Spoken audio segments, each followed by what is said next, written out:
Hey guys, my name is Aubrey and welcome to the channel. So in today's video, I'm going to be talking about the automotive YouTuber TheStradman and how back in 2017 he purchased a 2009 Audi R8 with the purpose of renting it out on Turo. And after a few months, things didn't really work out and he ended up taking it off the platform and eventually ended up selling it altogether. So in today's video, I'm going to be talking about what went wrong with the TheStradman's R8 and how you can avoid that same fate if you decide to rent out a high-end luxury or exotic vehicle on Turo. So let's get started.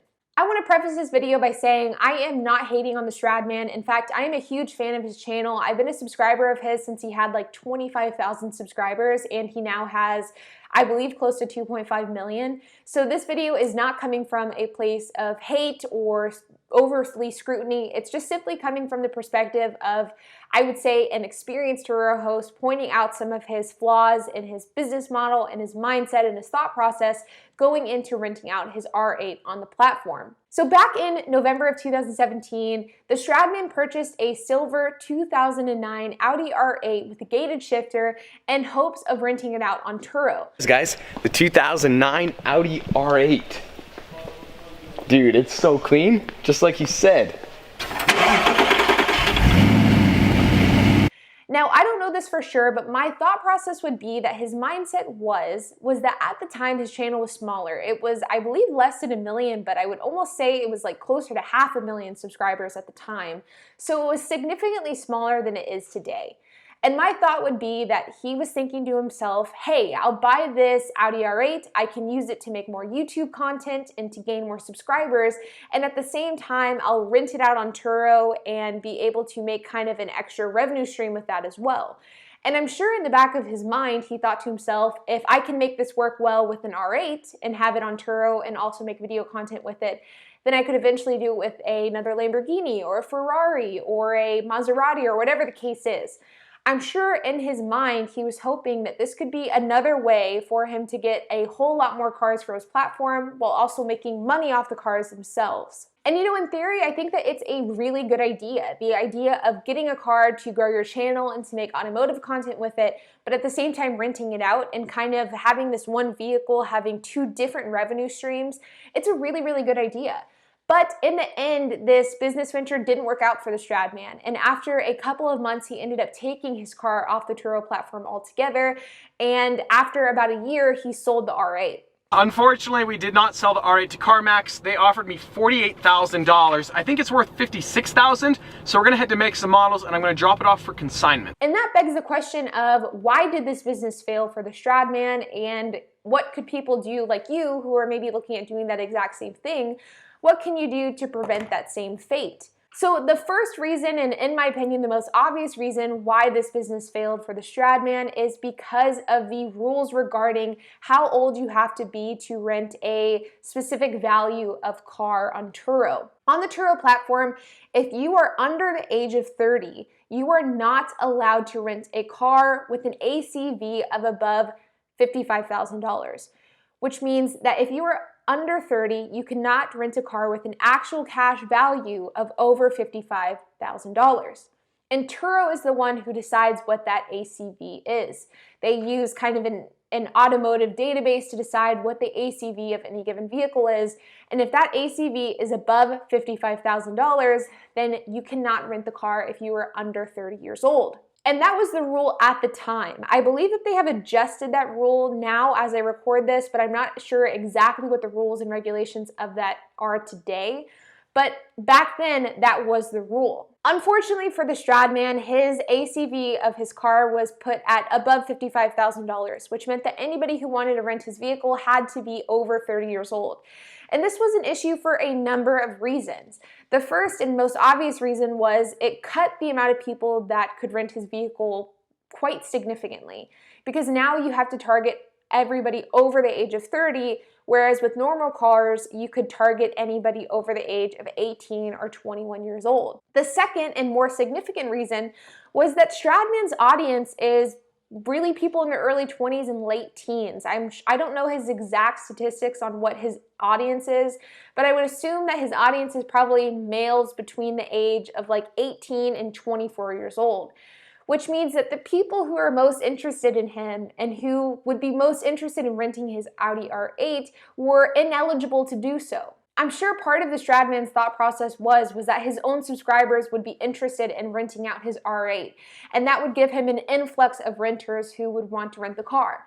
But once you aren't able to rent to any of your subscribers because they're all under 30 years old, well then that becomes an issue and your pool of renters becomes quite small rather quickly. So that was the first issue with TheStradman's thought process with his Audi R8, was that he did not look up the rules and regulations regarding ACV when it comes to renting cars on Turo. And he really should have looked into that before buying the Audi R8, because I'm sure if he would have known that you had to be over the age of 30 to rent out cars with a ACV exceeding $55,000, he probably would have chosen a different car altogether to purchase, something below that $55,000 threshold. The second thing that I think was detrimental to his Turo business was that the fact that he lives in Utah and it was an Audi R8 and he bought it in November, which was the beginning of winter time. Now, TheStradman is kind of known for driving his exotic cars in all conditions, whether that be snow, rain, sleet, whatever the case is. But the fact of the matter is that the majority of the population probably don't feel comfortable with that. And if you're renting out an Audi R8, are you really going to want to rent that car if it's snowing outside? And the answer is probably no.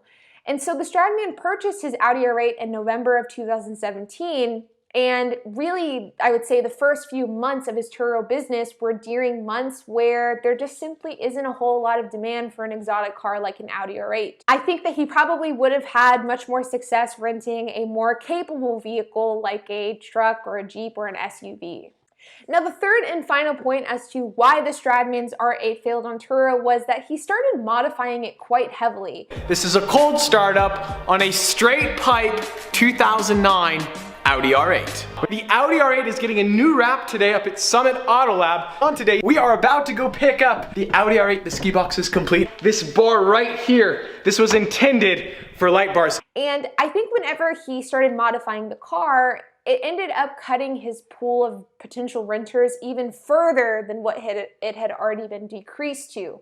So now not only was he catering to people who were willing to rent an exotic car in the wintertime, who were over the age of 30, but they also had to be interested in renting a fairly heavily modified car. And so for those three reasons, I think that is why TheStradman's R8 ultimately failed on Turo, was that he bought a car that was too expensive for the customers and renters that he was targeting. He ended up renting in Utah in the middle of winter, and he ended up modifying his car in a really unique way that was probably a turnoff for some renters. But just because TheStradman failed at Turo does not mean that you can't try to rent an R8 as well. And so what do I recommend that you do if you're somebody who is interested in renting out a high-end luxury or exotic car on the platform? Well, the answer to that would be a couple of different things. Is one, make sure that you're in a climate that supports this type of car. If you live somewhere that snows 50% of the year, then renting out a high-end luxury car probably isn't the best idea unless you are okay with it just sitting for 6 months out of the year. My next recommendation would be to buy a car that has an ACV of less than $55,000. I know that TheStradman was kind of a unique situation because he was most definitely targeting his target audience as potential renters for his R8, and those people all were under the age of 30, or most of them were under the age of 30, and that's not necessarily going to be the case with you. But even if you don't have a specific audience in mind that you want to rent to, you still want to keep your potential renters as broad and expansive as possible. And once you buy a car and you rent out a car with an ACV of over $55,000, you start to really cut that pool of renters down drastically. So in order to ensure yourself the most success as possible, you want to make sure that you get a Turo vehicle that has an ACV of less than $55,000. That way you can reach as many renters as possible. And my next and final point would be, if you're going to buy a vehicle like an Audi R8 or something even nicer to rent out on Turo, make sure that you buy it at the lowest point in the depreciation curve. Whenever a car is released and you buy it new from a dealer, it is at the highest point of depreciation.